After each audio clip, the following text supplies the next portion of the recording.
Sanjeev Sharma joins us now. He, of course, represents ABB, Country Head and Managing Director, ABB India. And along with, we've got Mr. TK Sridhar, CFO. Gentlemen, good morning to both of you. Thank you for joining us.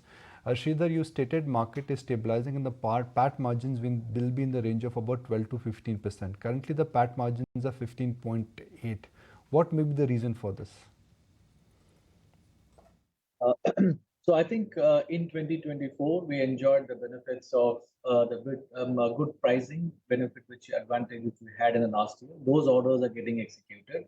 So the orders, what we have booked under the backlog, is at the time when the market is easing out, and therefore that reflects a bit of an contraction in the margins. So that's why I give 12 to 15% as a ballpark range for the margins to sort of play out next year. Right. Sanjeev, hi, morning. Compared to your peers, new order growth has been quite low, right, in Q3, despite having a high base. What may be the reason for this? And will we see some spillovers in Q4 also? Which are the sectors which are showing promise? Well, thanks for that question. So you see, from my perspective, vantage point, don't look at things from quarter to quarter basis, because we are an engineering company which we execute long-term strategy, which we have been executing for the last many years. And what I look at it is last 5 years, we have been growing CAGR 22% in orders, 21% in revenues, and our profitability has multiplied by 3 times during the same period. So that's something which is important, and that's based on the how the market is performing and how our portfolio gets constructed and how we do the localization. So those are the important trends for me. Now, as far as the quarters are concerned, we always have the volume that passes through based on the backlog that we have and the mix that we get in that particular quarter, and also the book to bill that we do for that quarter. So just focusing on one quarter mix has less relevant for us. But what we see is that the project pipeline as well as the backlog that we have, that gives us a very good revenue outlook going forward.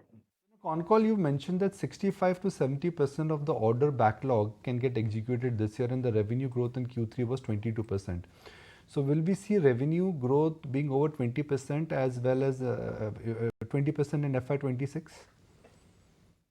So we do not give any guidance as what we see. I think our book-to-bill ratio has always been in the range of 40 to 50% as what we look at it. But I think as per the schedules, what we have at this point of time, we have a revenue visibility of almost 70% or 65% of our order backlog getting executed over 2025. Right. Sanjeev, your company remains a beneficiary of the government's capex investments as well in mega infrastructure, renewable projects. But any large opportunities you think are coming in new areas, such as perhaps data centers? Data centers, as you mentioned, that forms a sizable mix in our books now.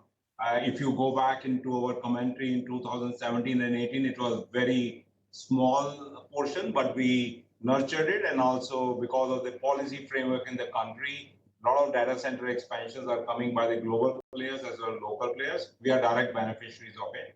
Manufacturing and electronics, that's again is an area which is expanding, and we have a direct benefit in that area. Transportation, mobility, which is more by metro, railways, that has a direct impact on our books. Because the reason is that the ABB has a portfolio which really caters to these kind of expansions in a country. And those global technologies now are available in India. At a rapid pace, we have localized them.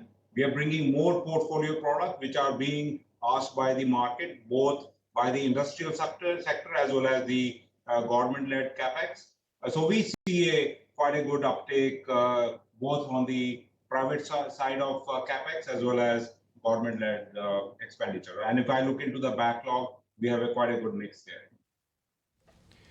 Sanjeev, the company has also extended its low voltage flame-proof motor range. Could you shed some more light on this, and what incremental contribution in financials we can expect from this, and what is the potential for this segment?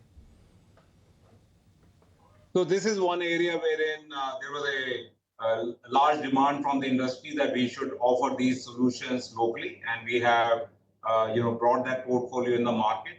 as flame-proof motors are used in the petrochemical and the chemical industry, and also related industries wherein such a demand provide such kind of equipment provide good safe environment and also more assurance to the operators. So our experience in past, whenever we have been introducing new products in this area, the uptick has been quite good. Namely, when we introduced IE3, IE4 motors, it was start of the journey of the energy efficiency in the country. But now we see that 50% of our sales are in the IE3 and IE4 market segment for the motor. So we see it will be a good trend for us going forward with this launch that we have just announced. Right. Okay, both of you. Thank you so much for highlighting what the earnings outlook is going forward. Good to be speaking with you, Sridhar and Sanjeev, both.